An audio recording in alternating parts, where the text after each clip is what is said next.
higura nawe. Muraho mu kanya gatoya ntimujye kure, muraza gukurikira ikiganiro Higura kuri iyi channel ya YouTube. Mugore subscribe kitaza kubacika. Ewe wese ndacyari guseka. Ndabasuje inshuti bakunze ikiganiro Higura, ikiganiro cyanyu mumaze iminsi mukurikira kuri YouTube channel yacu cyangwa se ku murongo wacu. Mukurikira ibiganiro bitandukanye tuganira kuri gakondo yacu, ku buvanganzo nyarwanda muri rusange, tugasoma byinshi, tukareba ku mateka, ariko nanone tukiga tukanigishanya kugira ngo tugire icyo tugeraho, ariko nanone tutazibagirwa ibyacu, cyane ko ngubu hari kuza ibintu by'ikoranabuhanga n'iterambere rituma twibagirwa byinshi byacu tukajya mu bindi by'amahanga kwa biri twigana. Dukenera gukomeza kubyibukiranya, yaba aho byanditswe. Hari abantu benshi batazi gusoma ubu ngubu, batagize amahirwe yo kwiga. Hari abantu bafite ubumuga bwo kutabona, badafite amahirwe yo kuba barize kugira ngo babashe kuba basoma ibyanditswe mu bitabo bitandukanye ndetse no ku mbuga nkoranyambaga zitandukanye, ariko babasha kumva. Nawe ushobora no kuba utajya kubyitaho, ariko ukeneye kubimenya kugira ngo tubisangize bagenzi bacu, nawe ari kuduha igitekerezo cyawe kugira ngo turusheho kwigishanya. Njye bageze iki kiganiro ndi Amandine. Reka rero uyu munsi nze ku cyo turi buganireho n'ikintu abantu benshi bakunda kwibazaho, ariko kumva aribaza, ariko se ubundi guterana ubuse, urumva ngo ubuse, ese ubundi guterana ubuse ni iki, byavuye hehe, si bundi ubuse, ukumva ubusura bwumva ariko ntabwo usobanukiwe neza ngo ubundi guterana ubuse ni iki, se kuki abantu baterana ubuse, ubundi bimaze iki. Ibi byo tugiye kurebera hamwe muri iki kiganiro. Ubuse rero turatangira twifashishije n'ubundi nyandiko zagiye zandikwa hirya no hino mu mateka, uko bigenda bivugwa, uko byagendaga, cyane ko ubu ngubu ntekereza ko nta hantu bigikunze kuba, cyane ko ibitaramo biba uretse kumva ngo umuganura ndetse n'ibindi bitaramo bibera ahantu hari inzu ndangamurage. Kugeza ubu ngubu nta hantu hapfa gusanga mu muryango baterana ubuse. Bashaka kuba babikora mu bundi buryo, ariko nanone bidakorwa neza nk'uko byakorwaga kera. Ubuse rero n'ubundi bwari uburyo bushimishije cyane bwo kuganira, ku buryo n'ubundi bwari umushyikirano w'abase warangwaga no gushotora ndetse no gutukana, ariko ntibigire uwo birakaza. Urumva ko ari ugutukana, kumva umuntu araje aragutangira aragututse, ariko mu buryo bwo kuganira. Muze kunyumva neza, mutagira ngo ndi kwigisha abantu gutukana. Ubuse rero umusi ubundi we yari umuntu wo mu moko y'abasangwabutaka, usimbura rero nyir'urugo mu mihango imugeniwe, yatabonetse agakura ubusame mu bibanza, hanyuma rero cyangwa akeza abafashije n'ibindi. Ntihanganira, hari imvugo nyinshi zigiye zirimo hano nanjye nabonye bwa mbere, mutaza kunseka mu mbega umukobwa. Aha rero niho rero wasangaga n'ubundi buri bwoko bw'abanyarwanda bufite umuse wabwo, bakaba rero badasangiye ubwoko. Umuse ni umunyamuhango w'abantu ariko nanone badasangiye ubwoko, agakomoka rero mu moko buse y'abasangwabutaka. Ayo moko rero n'ubundi yari Abagesera, Abazigaba ndetse n'Abasinga.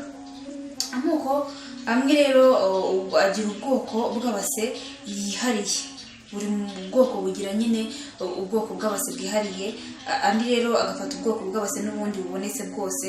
Nk'urugero, umuse w'Abanyiginya ni Umuzigaba, naho uw'Abazigaba n'Abagesera ni Umusinga. Nk'uko rero abase bari bahujwe n'ubuse, ubuse nabwo nanone bushingira ku mibanire y'amoko n'ubundi no mu buzima busanzwe, kuko cyane ko byabaga arimo gutukana, hari ubutukana ariko mu buryo bugamije gusetsa, ari abantu badahuje ikiganiro cyangwa se batasanzwe bari inshuti, bishobora kuvamo ibindi bibazo nyine bitewe n'uko atabisobanukiwe. Ugasanga bitewe n'umuco bahuriyeho, umuse nyine akaza kubwira ikintu ukora ko uzi ukuri umusubize bitewe n'uko muhuje aho muhurira cyangwa se muhuje ubwo bwoko.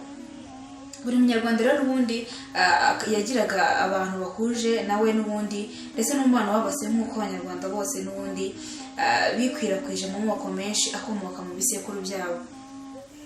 Mu buse rero umuse w'umuntu wo mu bwoko bera we basimburanaga bagatukana, ibyo bitutsi n'ubundi ikaba urwenya ntibigire uwo birakaza, nk'uko nahoze mbivuga haruguru. Iyo abase rero babaga bari kumwe barashotoranaga, terana ubuse. Aha rero wavugaga n'ubundi guterana ubuse byari ukugira ndetse no kuganira bifashishije amagambo asa n'asesereza. Ibi byo rero mu guterana ubuse babikoraga ari ibikino byo kwiganira ndetse no kwisekereza rubanda baganira.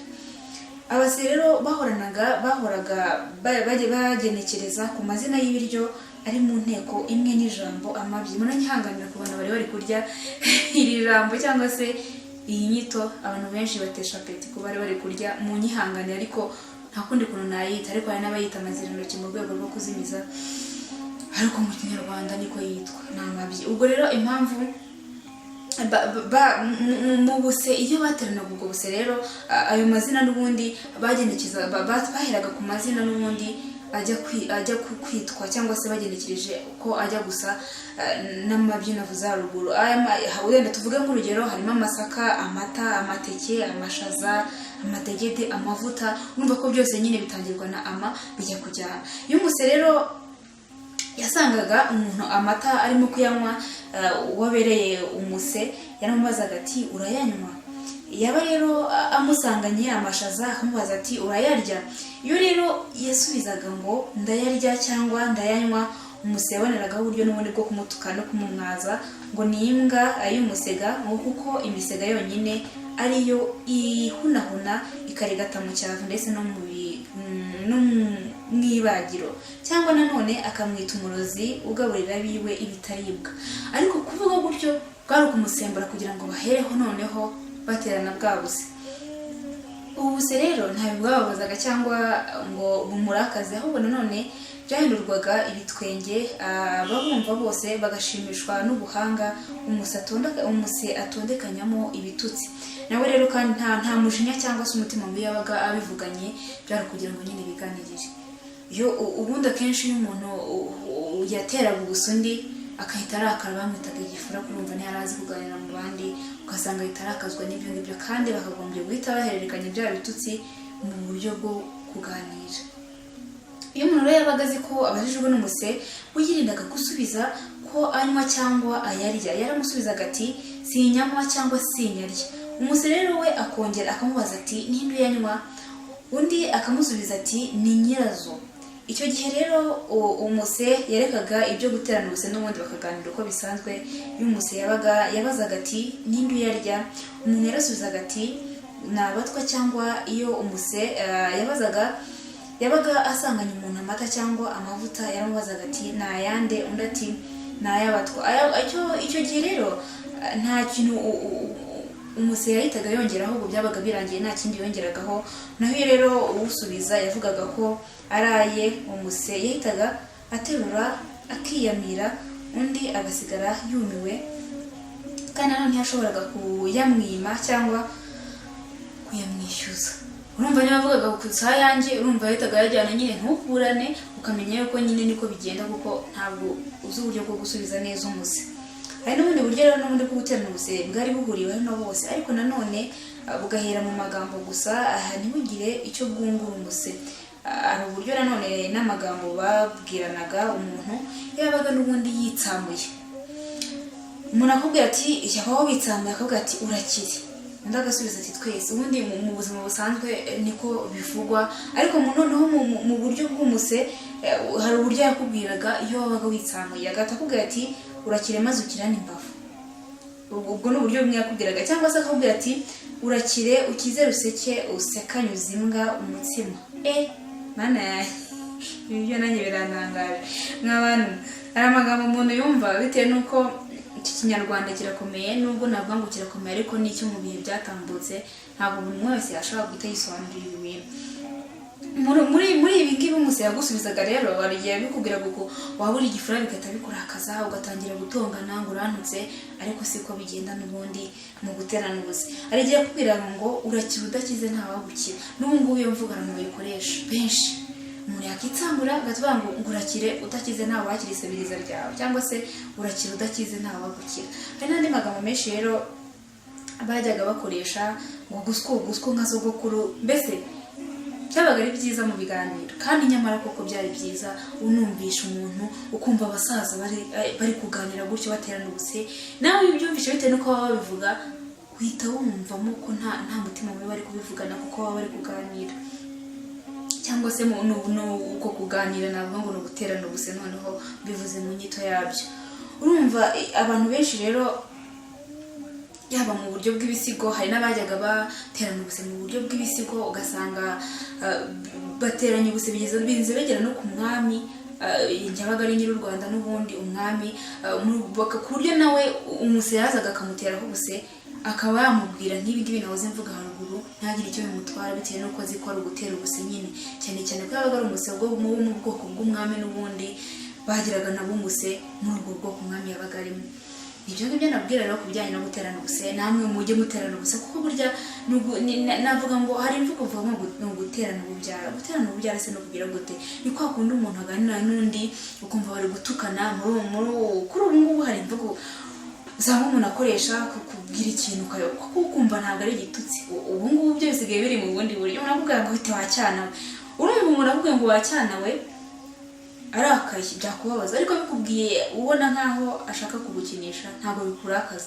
Kuri ubu hari izindi mvugo nyine zasimbuye izakoreshwaga kera, ugasanga hari namwe murabizi ibigenda bikoreshwa kuri ubu ngubu ko bita wa muswa we, ukumva harabivuga ari ibitutsi ariko nanone harabivuga ari guterana ubuse. Izo ngizo zo ni imvugo z'ubu ngubu, ariko njye nabibwira iza kera kugira ngo arizo mwiyibutsa namwe mumenye ngo kera byakorwaga bite. Ese ubundi twagarutse tukabiganiraho, ese twateranye ubuse nk'uko kera byakorwaga?